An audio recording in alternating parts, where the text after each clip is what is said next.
Rahul, boom excavator അവിടേക്ക് എത്തിയിട്ടുണ്ട്. നേവിയുണ്ട്, ആർമിയുണ്ട്, NDRF ഉണ്ട്. ഇപ്പോൾ വലിയ പ്രതീക്ഷയാണ്. ആ സിഗ്നൽ ലഭിച്ച സ്ഥലത്ത് ഈ മണ്ണുമാന്തി യന്ത്രം പരിശോധന തുടങ്ങിയോ? പ്രതീക്ഷയുടെ കൂറ്റൻ യന്ത്രക്കൈ ഈ അപകട സ്ഥലത്തേക്ക് എത്തി എന്നത് തന്നെയാണ് ഏറ്റവും ആശ്വാസകരമായ കാര്യം. നിലവിലത് പ്രവർത്തനം ആരംഭിച്ചിട്ടില്ല. വന്ന് ഒരു ട്രക്കിലാണ് കൊണ്ടുപോകുന്നത്. ട്രക്കിൽ നിന്ന് താഴെ ഇറങ്ങി യന്ത്രം അവിടെ തന്നെ തുടരുകയാണ്. സൈനിക ഉദ്യോഗസ്ഥർ, NDRFന്റെ ഒക്കെ സംഘാംഗങ്ങൾ വാഹനത്തിന് തൊട്ട് അടുത്ത് തന്നെയുണ്ട്. അതായത് കൃത്യമായി ഈ യന്ത്രം എങ്ങനെ പ്രവർത്തിപ്പിക്കണം, എവിടെ പ്രവർത്തിപ്പിക്കണം എന്നൊക്കെ കാര്യത്തിൽ ഒരു അവലോകനം എന്ന വണ്ണം ഉദ്യോഗസ്ഥർ അവിടെ കൂടി നിൽക്കുകയാണ്. ദൃശ്യങ്ങളിൽ നിന്ന് നമുക്ക് കാണാനും കഴിയും. ഈ അപകട സ്ഥലത്തിന്റെ ദൃശ്യങ്ങൾ ഗംഗാവലി പുഴയുടെ മറുകരയിൽ നിന്നാണ് നമ്മൾ എത്തിച്ചുകൊണ്ടിരിക്കുന്നത്. ഏറ്റവും പ്രധാനപ്പെട്ട കാര്യം ഈ വലിയ കൂറ്റൻ മണ്ണുമാന്തി യന്ത്രം സ്ഥലത്തേക്ക് എത്തി എന്നത് തന്നെയാണ്.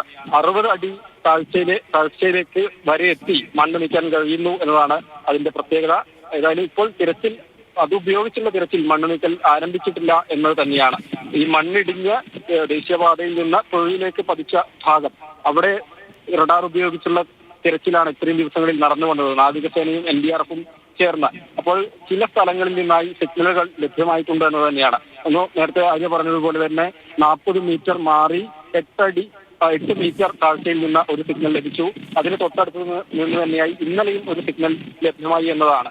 പക്ഷെ അത് വാഹനത്തിൻ്റെതാണ് എന്ന് സ്ഥിരീകരിക്കാൻ കഴിയുന്ന വിധത്തിലുള്ള സിഗ്നലുകൾ ഒന്നും തന്നെ അല്ല എന്നതുകൂടി എടുത്തു പറയുകയാണ്.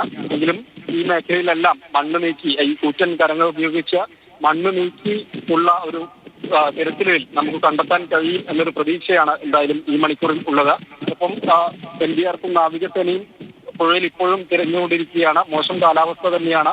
എപ്പോൾ വേണമെങ്കിലും പെരുമഴ പെയ്യാം എന്നതാണ് സ്ഥിതി. ഒരു ശക്തമായ മഴ പെയ്ത് തോർന്നു നിൽക്കുന്നൊരു സമയമാണ്.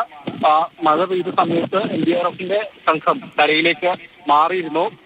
അപ്പൊ ഇന്ന് രാവിലെ ഇതുവരെയായി നടന്നു വന്നത് ഈ നാവികസേനയും NDRFും ചേർന്ന് മണ്ണിടിഞ്ഞു വന്ന് പുഴയിലേക്ക് പതിച്ച സ്ഥലം, അതുപോലെ ആദ്യഘട്ടത്തിൽ റോഡിൽ നിന്ന് മണ്ണ് നീക്കി പുഴക്കരയിലേക്ക് ഇട്ട സ്ഥലം, അവിടെയൊക്കെ റഡാർ കൊണ്ട് ഒരു തവണ കൂടി തിരഞ്ഞതാണ്. പക്ഷെ അതിൽ സിഗ്നലുകൾ ഒന്നും തന്നെ ലഭ്യമായിട്ടില്ല എന്നതാണ്.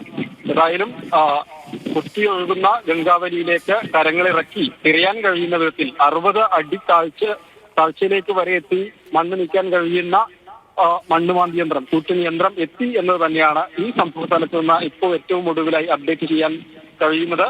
അതിൽ തന്നെയാണ് പ്രതീക്ഷ അത്രയും തന്നെയുള്ളത്. ഗംഗാവലിയുടെ ആഴം 30 അടിക്ക് മുകളിലാണ്.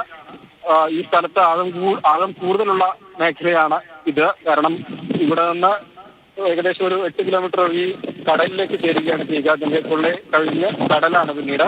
അറബിക്കടലിലേക്ക് ചേരുന്ന അഴിമുഖം ഇവിടെ നിന്ന് കുറച്ച് അപ്പുറയായാണ്. അതുകൊണ്ട് ആഴം കൂടുതലുള്ള ഒരു സ്ഥലം തന്നെയാണ്. ഈ ആഴം അത് നികത്തിയാണ് മണ്ണും കല്ലും പുഴയ്ക്ക് കുറുകെ ഒരു 3 ചെറിയ തുരുത്തുകൾ എന്ന വണ്ണം രൂപപ്പെട്ട് നിൽക്കുന്നത്. അതിനിടയിലേക്കൊക്കെ ഇതിന്റെ കരങ്ങൾക്ക് എത്താൻ കഴിയും എന്ന് തന്നെയാണ്. എങ്കിൽ തന്നെയും പറഞ്ഞതുപോലെ തന്നെ കൂറ്റൻ പാറകളും കല്ലുകളും മരത്തടികളും ഒക്കെ അടിഞ്ഞു നിൽക്കുന്നുണ്ട്. അത് ഈ മൺതിട്ടയുടെ മുകളിൽ തന്നെയുണ്ട്, പുഴയ്ക്ക് അടിയിലുണ്ട് എന്ന് തന്നെയാണ് ഈ പരിശോധന നടത്തിയ സംഘം ഒക്കെ അറിയിക്കുന്നത്. അത് ഉള്ളത് കൊണ്ട് തന്നെ ഈ യന്ത്രം ഉപയോഗിച്ച് മണ്ണ് നീക്കിയുള്ള തിരച്ചിലും ഏറെ ദുഷ്കരമാകും എന്ന് തന്നെയാണ് അവർ പറയുന്നത്.